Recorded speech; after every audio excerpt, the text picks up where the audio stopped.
Well, hello everyone, and welcome to another very exciting episode here on the MIgardener channel. So today we're actually going to be doing a growing guide on asparagus. Yes, so people all the time are constantly asking me, how do I grow asparagus? Or I grew asparagus, but it didn't come back the next year. What did I do wrong?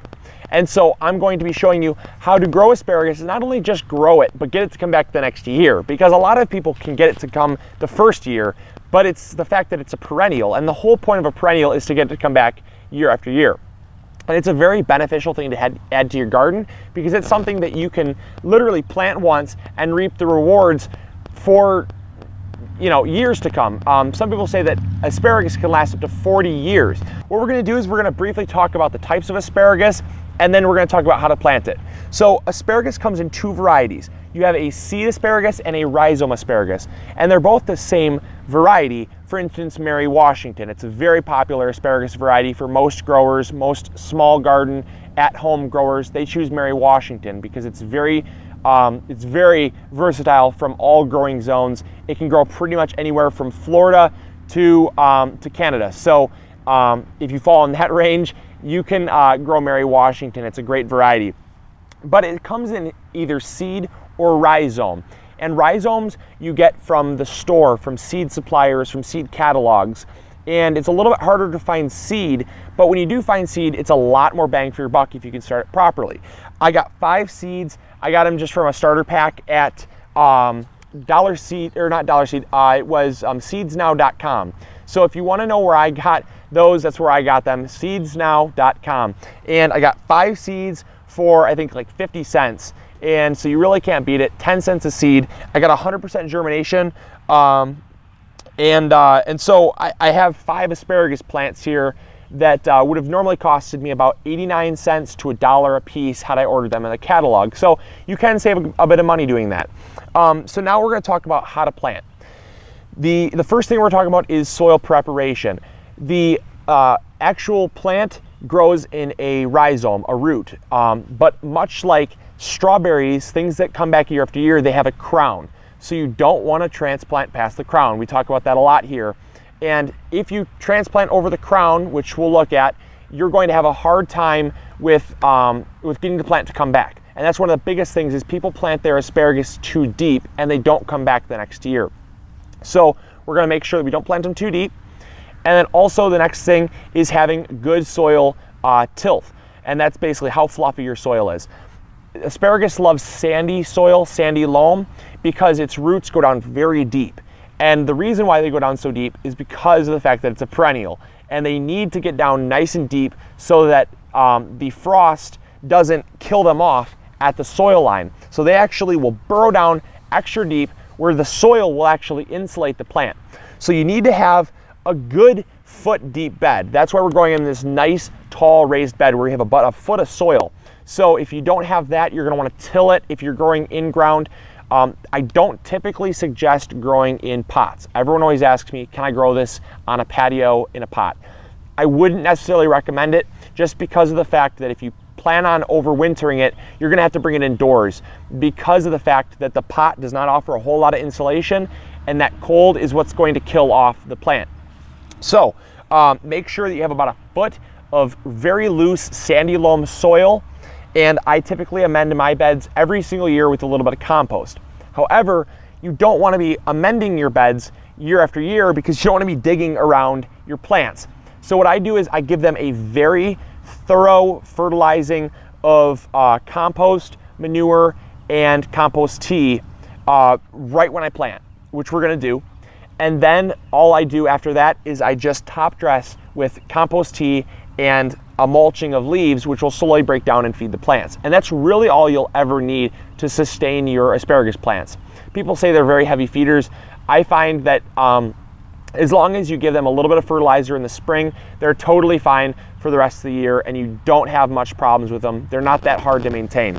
So come on in close, and we're going to start planting them, and I'm going to show you how to plant them, the depth that you should plant them, the spacing in between them, and then what you do after you're done. So here we have just our compost here. I have a big bucket of compost right here. It's just got a bunch of broken down leaves, and oops, and a little written there and stuff. But nonetheless, we have some compost here. This is very well broken down stuff. It's a leaf compost, and worm casting mix. So it's very, very loose. And then all I'm going to do is I'm just going to basically till this in with a shovel, just turn it over in the soil so that it's incorporated, and then we can go ahead and plant right in this. And this is for your initial planting. That's why I put down a whole lot. And this bed has been amended with compost before, but I just want to give it that much more so that I don't have to worry in the future. And so as long as you have a decent, maybe 5 gallons of compost amended to the area where you're going to be planting, you're going to be a-okay fine as far as nutrients go. And so I'm just going to finish working this in. The bed is very loose. Like I said, you want it to be about 1 foot of loose soil because the roots go down all of that foot. So I'm just going to spread this out a little bit there, and we're ready to plant. So first I'm going to show you how to do it with a rhizome, and then I'm going to show you how to do it with an actual plant. I don't have any rhizomes with me because of the fact that I'm using plants, but I'll show you anyways. When you get your rhizome, you want to dig down about 6 inches, and your rhizome is going to just set right in this kind of trench. And you can, if you have more than one, you can actually dig a trench, right? So it's going to look like this. And then you're going to just take your rhizome, plop it in at the very bottom, and that way when it grows, it's going to grow up in this trench right here, and it will stay there for the rest of its life. Now the same goes with planting your plants here. These are the actual plants, and you don't want to transplant them any more than what they already are. And that's simply because this right here is the crown. The crown is where the soil meets the top of the plant here. So soil line, you want to flip it over, plop it in right there, and simply backfill. And obviously just give it a little pressing to settle the roots around, or the soil around the roots. And there's one. Now you want to plant, here's our one plant, you want to plant about 7 to 8 inches away from the other plant. And so we're going to get another one here, pop that out. Oops. Good thing they weren't root bound. And we're just going to bring it in, fill it in, give it a little press. And there, that's all good. Now, the next thing we're going to do is we have our plants here. And I do have more, but I'm going to get them planted later. The next thing we're going to do is take some mulch, because the asparagus do not like competition from perennial weeds. So any weeds are going to steal nutrients from the plant. It's also going to lead to disease, and it's also going to crowd the root zone where the plants actually grow from, and it's going to prevent them from coming up the next year. So what we're going to do is we're just going to take some of this, it's just leaf mulch from last fall. It's been sitting, and we're just going to gently mulch, make sure it is broken up. Some of this stuff is not as broken up as it should be, but just get some of this broken up stuff, and basically just put a nice heavy layer of mulch down. This is not going to cut off this is not going to cause any crown rot, because it's not necessarily soil, it's just a mulch. So you can mulch rather heavily. You can put down about 1 inch of mulch and you'll be fine. We're just going to continue mulching, and then we'll continue on. So we're done planting, and I am down to a couple more things I want to talk about, and that is pH, because I forgot about that. I realized as I was planting, we're going to talk about pH and harvesting. So the first thing is pH, and that is that asparagus do not like acidic, and they do not like alkaline soils. So if you're using just a pure compost, you're going to be fine, or any well-aged manure that's been sitting out for a couple years, you're going to be totally fine. That's usually pH balanced, which is a pH of 7. You can go a 7.5 and you can go a 6.5, but I wouldn't go any further on the end of the spectrum on those because they are very finicky. And then with that, just make sure you're not amending your soil with any lime or sulfur, because that's going to swing the pH quite a bit. So then I guess the last thing comes to harvesting. And a lot of people want to harvest their asparagus the first year. And I hate to say it, but that's why your asparagus don't come back the next year.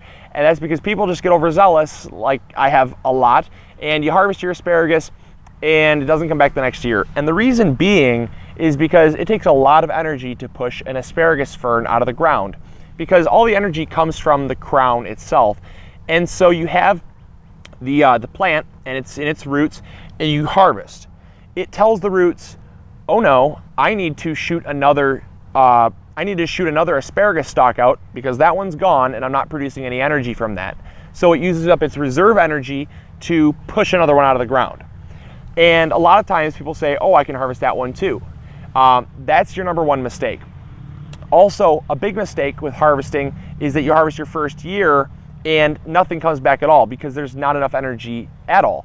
And so when they're very small like that, you want to just leave them and let them get nice and bushy, and just close your eyes and don't harvest. It's hard, I know, but you're going to have a lot more success if you wait. And that's because the plant will get stronger over the years. You'll notice that when they're like this, I mean, they are so flippy floppy, that when you let them grow, they're going to get about as thick as a pencil after maybe 2 years if you're lucky. But on the third year, you should be totally safe to harvest, and you're going to be able to harvest nice, large pieces of asparagus, and then you can even get a second harvest because there's a lot of energy built back. You typically don't want to harvest more than twice, because again, then you run the risk of overstressing the plant and having it basically just die off, because it does not have enough energy to produce that second shoot. Asparagus can last up to 40 years, so as the plant matures, you're not going to have just one fern. So if you think 5 plants for me is just a waste of time, it's actually not, because as the plant grows, you'll notice that more and more shoots will come out of the same plant. So where you thought you only had one plant, the crown actually has expanded and grown, and it'll now shoot maybe 5, 6, 7, sometimes up to 9 different shoots of asparagus out of the same plant. So 5 plants can have 45 shoots of asparagus when it's fully mature. Hopefully you all enjoyed this episode. Hopefully you learned something new. And if you liked this growing guide, make sure to check out our other growing guides at www.migardener.com. Go to videos, select growing guides, and you're going to be able to see all of them that we've done. Also, if you have any questions or comments about this episode or other episodes, shoot them in the comments box below, and I'll make sure to answer them very promptly. Or if you don't want to put them in the comments box below, just go over to the MIgardener Facebook page and ask me there, and I'd be glad to answer them there. So I think that's about it. As always, this is MIgardener reminding you to grow big or go home, and I'll see you guys next episode. All right, bye.